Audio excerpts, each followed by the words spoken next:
Ingat ya, tujuan hidup kita itu bukan untuk menjadi yang paling kaya di antara manusia, bukan untuk menjadi yang paling terhormat di antara manusia, bukan untuk menjadi yang paling populer di antara manusia, tapi tujuan hidup kita adalah selalu berusaha memperbaiki diri agar menjadi lebih baik di setiap waktunya, dan ketika Allah menjemput kita, kita menjadi yang terbaik dalam hidup kita.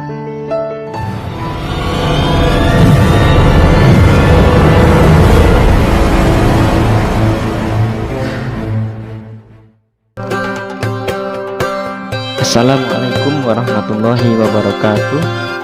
Berjumpa kembali dengan video pembelajaran pendidikan agama Islam. Pada kesempatan kali ini kita akan belajar bab dakwah Nabi Muhammad SAW periode Mekah. Namun sebelum kita mulai materi, mari kita berdoa terlebih dahulu.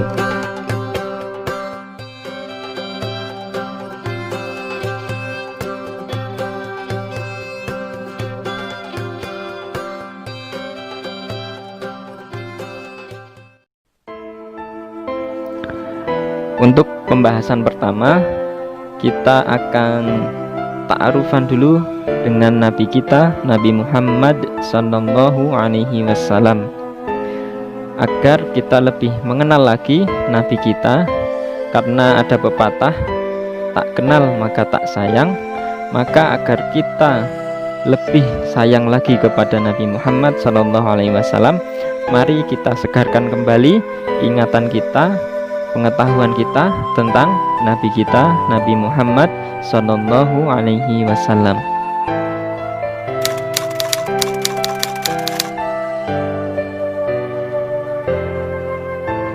Pada saat Nabi kita dilahirkan, ayah beliau Abdullah sedang berdagang di Syria, dan ketika hendak pulang ke Mekah, saat sampai di Madinah, ayah beliau jatuh sakit dan meninggal di Madinah. Artinya Nabi kita dilahirkan dalam keadaan yatim. Pada saat itu Abdul Muthalib, kakek Nabi kita, setelah mendengar bahwa cucunya telah lahir, Abdul Muthalib segera menemui Siti Aminah. Kemudian dibawanya Nabi Muhammad yang ketika itu masih bayi, dibawa ke depan Ka'bah. Beliau berdoa dan bersyukur kepada Allah. Lalu Abdul Muthalib memberi nama kepada Nabi kita, yaitu Muhammad, yang artinya orang yang terpuji. Sebetulnya nama itu adalah nama yang tidak lazim pada masa itu, karena masih masa jahiliyah. Namun ibu Nabi kita, Siti Aminah, dikarenakan mendapatkan ilham dari Allah, maka mengusulkan bahwa memberi nama Muhammad atau orang yang terpuji.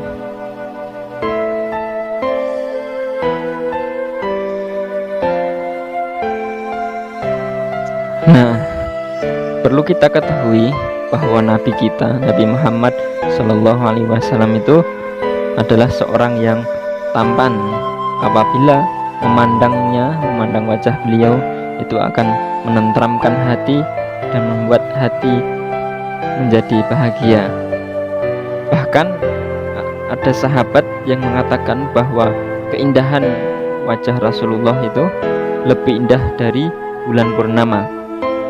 Dikisahkan suatu hari bulan purnama, sahabat Ka'ab berjalan di depan rumah Rasulullah SAW.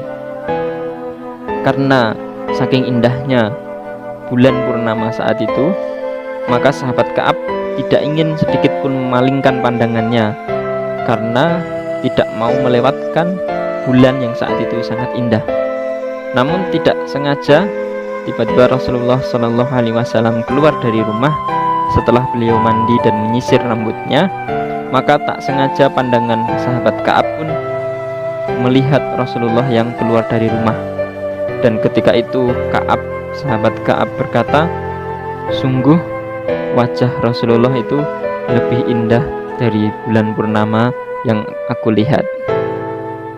Dan itu adalah suatu ciri bahwa Rasulullah itu adalah kekasih Allah, yang mana Rasulullah itu maksum, yang terbebas dari dosa atau bersih dari dosa. Jadi kalau kita ingin wajah kita dilihat menyenangkan, tampak indah, itu bukan saja hanya dipoles dengan make up dan lain-lain, tapi cara agar wajah kita tampak menyenangkan, maka kita tiru Nabi kita, Nabi Muhammad SAW, yaitu dengan menghindarkan diri kita dari dosa. Walaupun tentu saja wajah kita tidak akan mampu seindah wajah Rasulullah, tapi setidaknya wajah kita bisa menyenangkan ketika dilihat orang lain. Nah, saya juga mau berbagi tips cara untuk mencerahkan wajah atau agar wajah kita tampak indah dilihat oleh orang lain, yaitu ada 4 cara. Yang pertama yaitu dengan menjaga ketakwaan. Kemudian yang kedua, selalulah bersikap dan berkata jujur. Kemudian yang ketiga, jadilah orang yang pemurah dan penyayang. Dan yang keempat, selalu jagalah kehormatan. Nah, apabila 4 itu kita lakukan, insya Allah wajah kita akan tampak cerah dan menyenangkan dipandang mata, sebagaimana indahnya wajah Rasulullah SAW.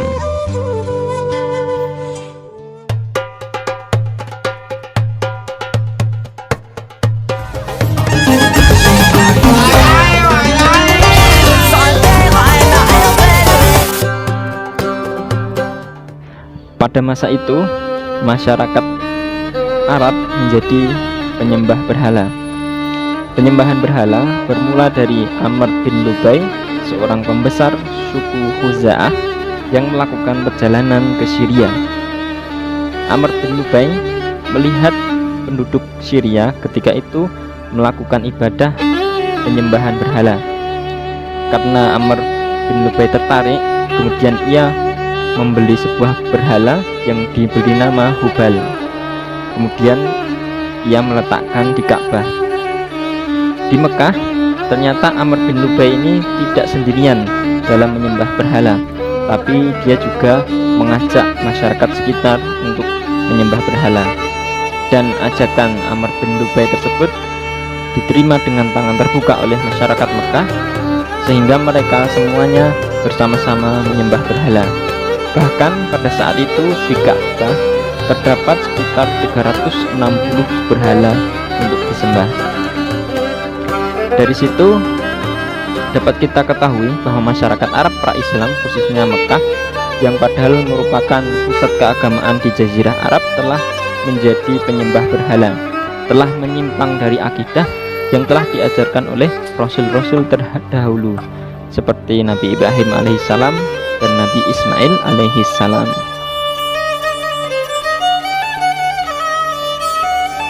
Berikutnya, selain menyembah berhala, ternyata di Mekah ada kepercayaan lain, yaitu menyembah malaikat. Nah, mereka beribadah menyembah malaikat. Bahkan ada yang beranggapan bahwa malaikat adalah putri Tuhan, sehingga beberapa orang di Mekah saat itu beribadah dengan menyembah malaikat.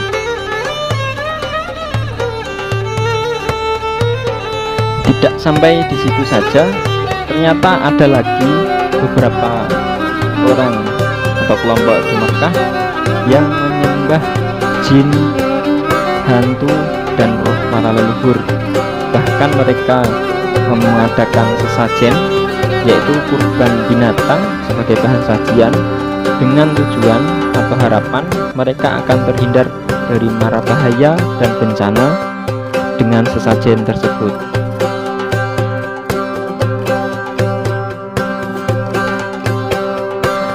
Meskipun pada masa itu mayoritas masyarakat Mekah dan Arab pra-Islam telah menyimpang dari ajaran tauhid yang dibawa oleh Nabi Ibrahim alaihissalam dan Nabi Ismail alaihissalam, namun ternyata tidak semuanya seperti itu. ada beberapa orang yang tetap teguh pada keimanannya. Mereka adalah Waraqah bin Naufal, Umayyah bin Salt, Sa'idah, Utsman bin Huwairis, Abdullah bin Jahsy, dan Zainal bin Umar. Nah, orang-orang tersebut menolak penyembahan terhadap berhala, menolak penyembahan terhadap malaikat, dan menolak penyembahan terhadap jin dan roh leluhur. Namun mereka meninggal dunia sebelum datangnya Islam. Nah, jadi keadaan masyarakat Arab pra-Islam disebut masyarakat atau golongan jahiliyah, yaitu golongan atau masyarakat yang bodoh. Namun perlu kita garis bawahi, bodoh di sini bukan berarti mereka bodoh dalam ilmu pengetahuan atau bodoh dalam kecerdasan, namun mereka bodoh dalam keimanan, yaitu penyimpangan dalam mengesahkan Allah Subhanahu wa taala, mengibadahi Allah Subhanahu wa taala, karena mereka justru menyembah selain Allah, yaitu berhala, malaikat, jin, dan ruh-ruh para leluhur. Itulah kondisi keadaan masyarakat pra-Islam di Arab. Namun di masa kita, di masa zaman sekarang, tidak menutup kemungkinan apabila kita lalai, kita pun bisa menjadi golongan jahiliyah. Nah, bagaimana kok bisa? Kita lihat sekarang ini di generasi muda kita sangat gandrung dengan namanya gadget atau smartphone. Ketika azan berkumandang, tidak sedikit remaja yang masih bermain game. Ketika azan berkumandang, masih Facebookan, masih Instagraman, atau justru sudah azan berkumandang malah masih ngevlog. Nah, itu bisa saja gadget kita atau smartphone kita menjadi berhala karena menghalangi kita dari menyembah kepada Allah Subhanahu wa taala atau beribadah kepada Allah Subhanahu wa taala. Kita lebih tidak bisa lepas dari smartphone daripada panggilan Allah, yaitu azan, untuk melaksanakan kewajiban kepada Allah Subhanahu wa taala. Nah, jadi kita generasi muda Islam jangan sampai kita termakan atau tenggelam oleh kemajuan zaman. Namun gunakanlah kemajuan zaman sebagai fasilitas untuk meraih keberhasilan, baik di dunia, lebih-lebih di akhirat. Manfaatkan untuk kebaikan sehingga zaman kita yang menikmati kemajuan teknologi harus bisa mengantarkan kepada Allah Subhanahu wa taala keselamatan di akhirat. Pada saat Nabi Muhammad SAW berusia 40 tahun, beliau lebih suka menyendiri. Pada saat itu beliau sering menyendiri di Gua Hira, yaitu gua bukit yang terletak sekitar 6 km sebelah timur kota Mekah. Beliau sangat suka menyendiri ketika itu karena ingin mengurangi keterikatan dengan kesibukan duniawi dan fokus beribadah serta berdoa dan memikirkan umatnya yang saat itu jahiliyah atau bodoh dalam keimanan kepada Allah Subhanahu wa taala. Dan itu ternyata juga merupakan bagian dari rencana Allah Subhanahu wa taala.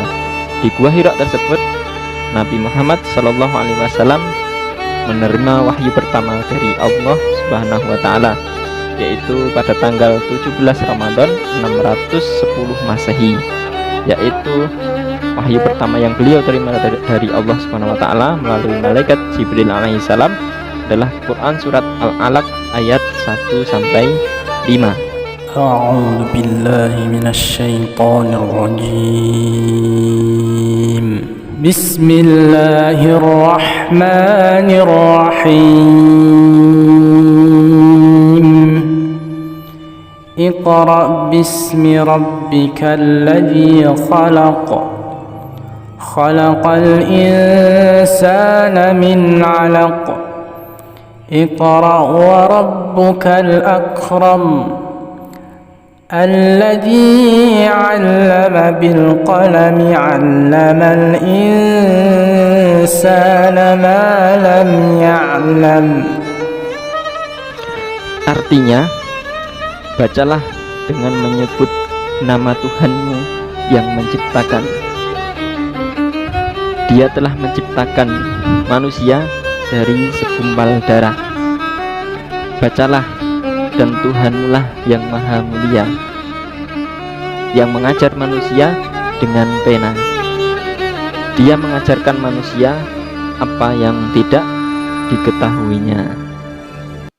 Nah, itu tadi wahyu yang pertama yang diterima oleh Nabi Muhammad SAW, yaitu Quran surat Al-Alaq ayat 1 sampai 5 di Gua Hira pada tanggal 17 Ramadan 610 Masehi. Setelah beliau selesai menerima wahyu yang pertama di Gua Hira, maka beliau kemudian pulang dan menemui istri beliau. Sambil berjalan, beliau sambil mengingat-ingat apa yang telah diwahyukan kepada beliau, yaitu Quran surat Al-Alaq ayat 1 sampai 5 dalam keadaan hati yang bergetar. Sesampainya di rumah, beliau langsung menemui Khadijah binti Khuwailid atau istri beliau, kemudian sambil berkata, selimuti aku, selimuti aku. Beliau sangat menggigil. Kemudian setelah selesai menggigilnya hilang, maka beliau berucap, sebenarnya apa yang terjadi terhadapku? Kemudian beliau menceritakan pengalamannya yang terjadi di Gua Hira saat menerima wahyu sambil berkata, aku khawatir terhadap diriku. 2,5 tahun kemudian, malaikat Jibril alaihissalam kembali mendatangi Nabi Muhammad SAW untuk menyampaikan wahyu dari Allah Subhanahu wa Ta'ala kepada Nabi Muhammad SAW, yaitu wahyu yang kedua. Wahyu yang kedua yang diterima oleh Nabi Muhammad SAW adalah Quran surat Al-Mudaththir ayat 1 sampai 7.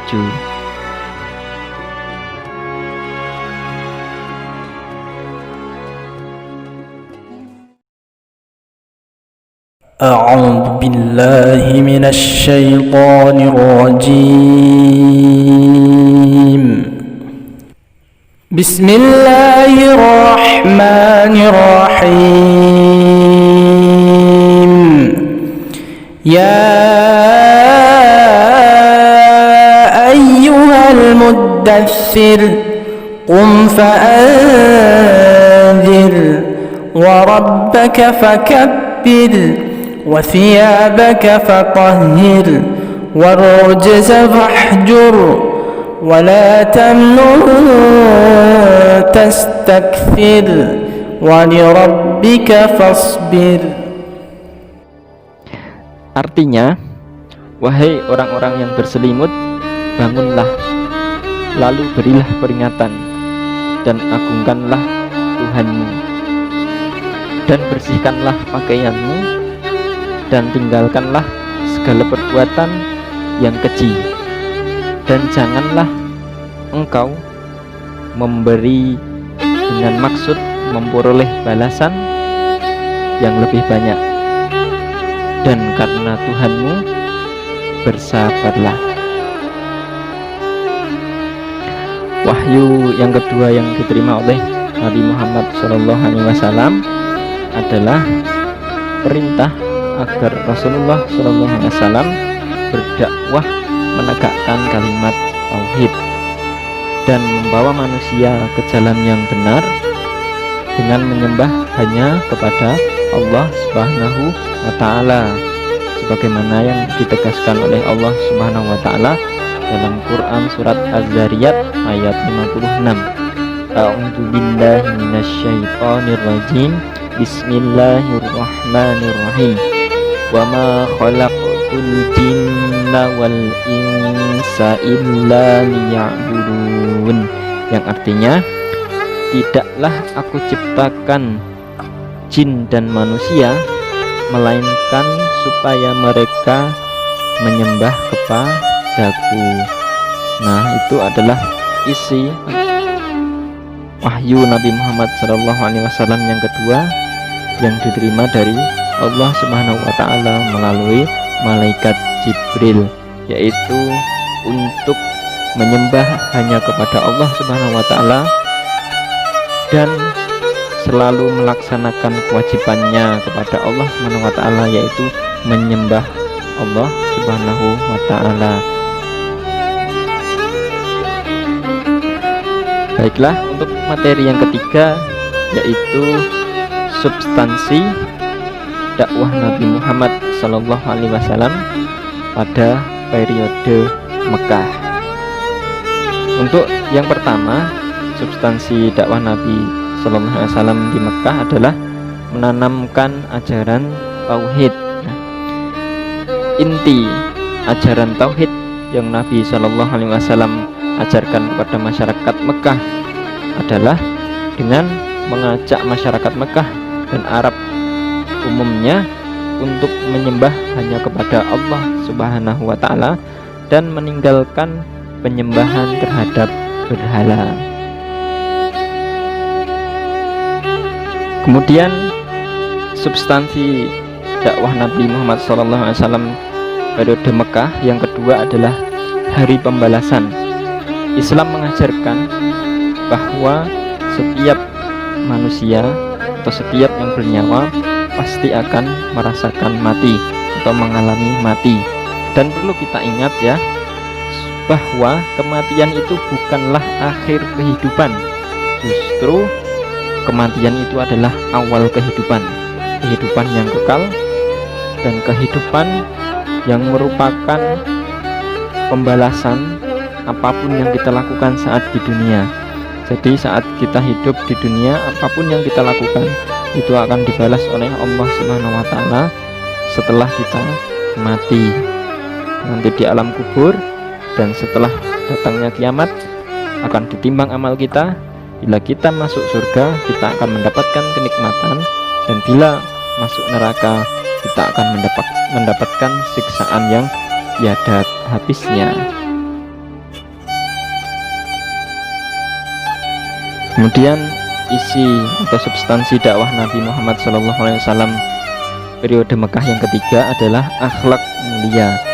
Allah Subhanahu wa Ta'ala memerintahkan kepada setiap hambanya untuk berakhlak mulia, seperti akhlak yang dicontohkan oleh Nabi Muhammad SAW. Inti ajaran akhlak mulia yang diajarkan oleh Nabi Muhammad SAW kepada masyarakat Mekah pada saat itu adalah yang pertama, mengajak manusia untuk berbuat amar ma'ruf nahi mungkar, yaitu mengajak kepada kebaikan dan mencegah dari berbuat keburukan. Kemudian yang kedua, mengajak manusia untuk saling mengasihi, menyayangi, dan menghormati satu sama lain. Kemudian yang ketiga, mengajak manusia untuk berlaku jujur, adil, amanah, bertanggung jawab, dan berjiwa sosial. Yang keempat yaitu memberikan keteladanan dalam kehidupan sehari-hari. Nabi Muhammad SAW kita ketahui adalah manusia terbaik yang pernah ada di muka bumi ini. Laqad kana lakum fi rasulillahi uswatun hasanah. Sesungguhnya telah ada pada diri Rasulullah teladan yang baik. Ketika itu Rasulullah SAW memberikan keteladanan kepada masyarakat Mekah dan Arab umumnya untuk memberikan contoh yang baik. Beliau mengajarkan untuk melarang berlaku curang dalam jual beli, kemudian memerintahkan untuk membebaskan budak pada saat itu, kemudian menghargai kehidupan wanita dan keluarga, dan tidak membeda-bedakan ras atau suku, karena semuanya di hadapan Allah Subhanahu wa Ta'ala adalah sama, dan yang membedakan adalah ketakwaannya kepada Allah Subhanahu wa Ta'ala. Baiklah, kita masuk materi yang keempat, yaitu strategi dakwah Nabi Muhammad SAW periode Mekah.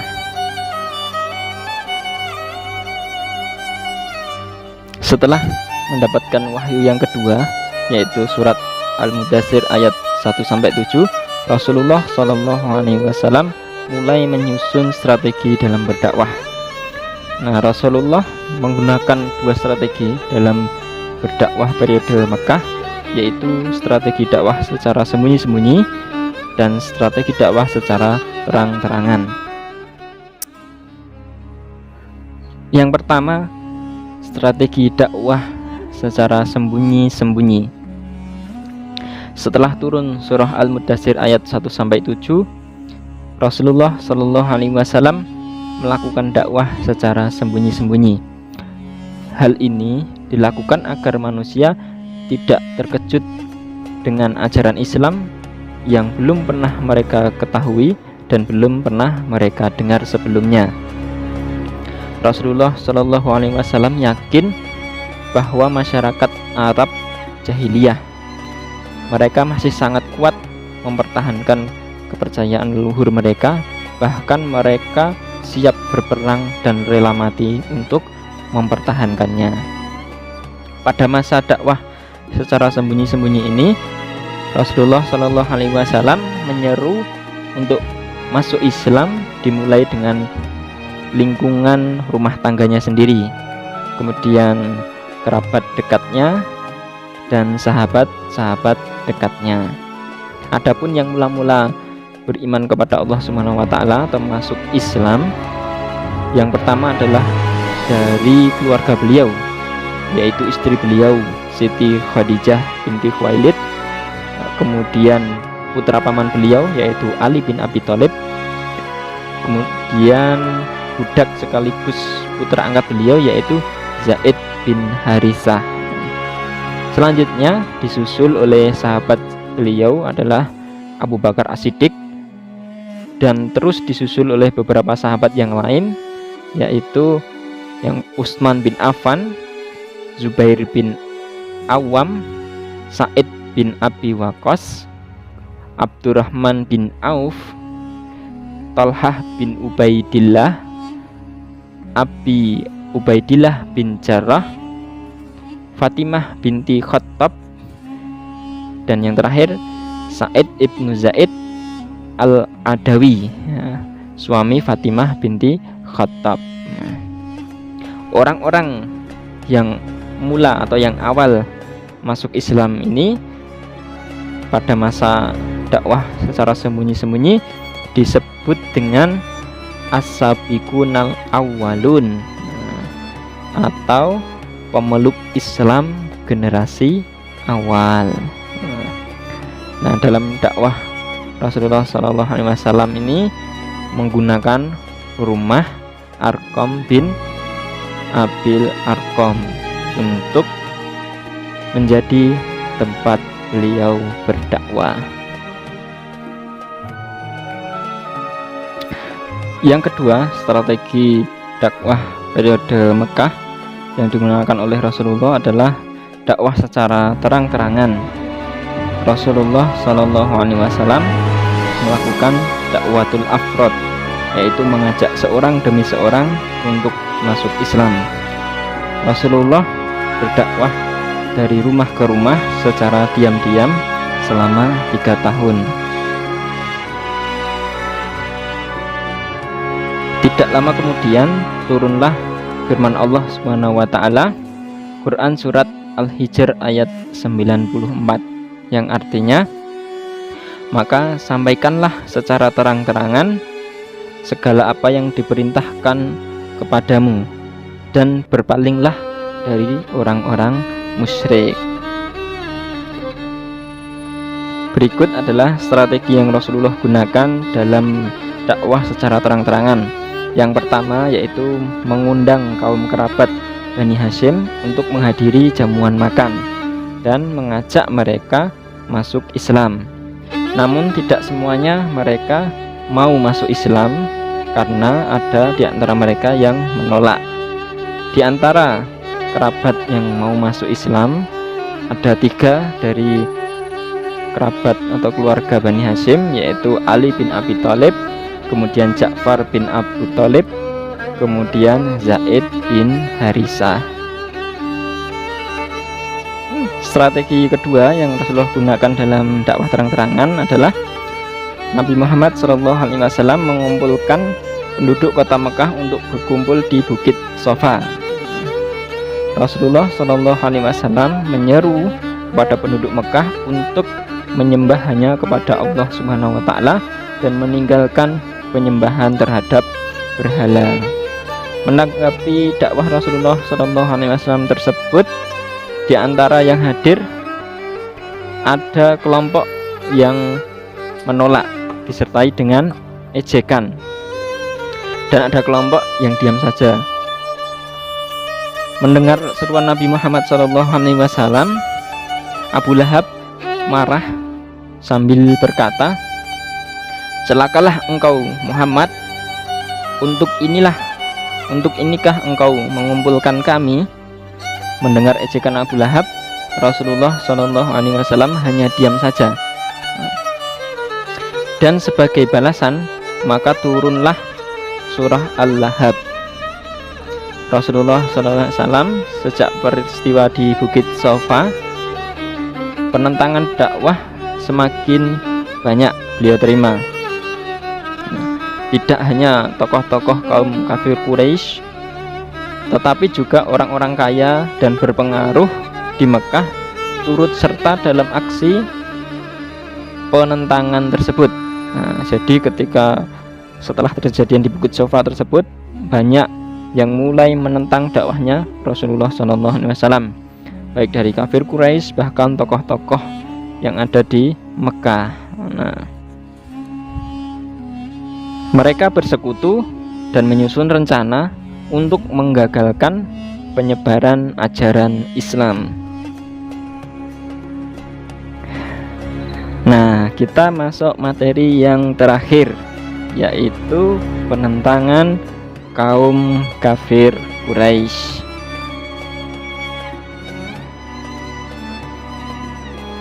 Ajaran Islam yang dibawa oleh Nabi Muhammad SAW, yang dibawa secara terang-terangan, mendapat pertentangan yang sangat keras dari kaum kafir Quraisy, karena ajaran yang dibawa oleh Nabi Muhammad SAW sangat bertentangan dengan ajaran yang dianut oleh leluhur mereka atau oleh kafir Quraisy, sehingga dengan segenap tenaga mereka berjuang, berusaha agar melawan dakwah Islam yang dilakukan oleh Nabi Muhammad SAW.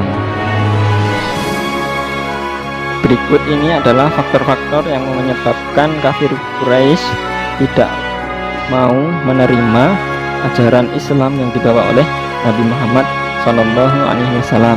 Yang pertama, orang kafir Quraisy tidak dapat membedakan antara kenabian dan kekuasaan. Kemudian yang kedua, taklid kepada nenek moyang yang telah menjadi kebiasaan, membudaya, dan bahkan mengakar kepada diri mereka. Yang ketiga, para pemimpin kafir Quraisy tidak dapat menerima ajaran kebangkitan kembali dan hari pembalasan. Kemudian yang keempat, Nabi Muhammad SAW menyeru adanya persamaan hak antara bangsawan dan hamba sahaya. Hal ini sangat bertentangan dengan pandangan bangsawan yang memandang hamba sahaya adalah kalangan atau orang kelas yang paling bawah, yang bisa diperjualbelikan sewaktu-waktu. Nah, itu jadi sangat berbeda dengan ajaran Rasulullah yang menyamakan hak. Kemudian yang kelima, Islam akan menjadi penghalang rezeki bagi kaum pemahat besi yang memandang bahwa patung atau berhala sudah tidak boleh disembah lagi. Oleh sebab itu, dengan segenap tenaga dan pikiran, kaum kafir Quraisy berusaha dengan segala cara menghalangi dakwah Nabi Muhammad SAW. Nah, itu tadi sebab atau faktor kaum kafir Quraisy tidak mau menerima dakwah atau seruan Rasulullah SAW untuk memeluk agama Islam. Nah, inilah materi yang dapat saya sampaikan pada kesempatan kali ini. Ingat ya, dunia ini adalah perjalanan, bukan tujuan. Apapun yang kita lakukan selama hidup di dunia, pasti kelak akan mendapatkan balasan dari Allah saat di akhirat. Jadi dunia ini adalah tempatnya bercapek-capek dalam mengabdi kepada Allah, bercapek-capek dalam menjalankan perintah Allah, beribadah kepada Allah, bercapek-capek dalam menjauhi larangan Allah, agar kelak saat kita berpulang kembali kepada Allah, kita menjadi orang-orang yang beruntung, yaitu masuk ke dalam surganya Allah Subhanahu wa ta'ala. Dan itulah kesuksesan yang sebenarnya bagi orang-orang yang beriman, dan itu adalah kenikmatan yang tiada tara. Jadi jangan sampai hidup kita tergiur, terpesona, terlena oleh kenikmatan dunia apabila itu melanggar aturan-aturan Allah Subhanahu wa ta'ala. Baiklah, kita tutup pertemuan kita pada kali ini dengan membaca doa penutup majelis dan hamdalah. Subhanakallahumma wa bihamdika asyhadu an la ilaha illa anta astaghfiruka wa atubu ilaik. Sekian dari saya. Assalamualaikum warahmatullahi wabarakatuh.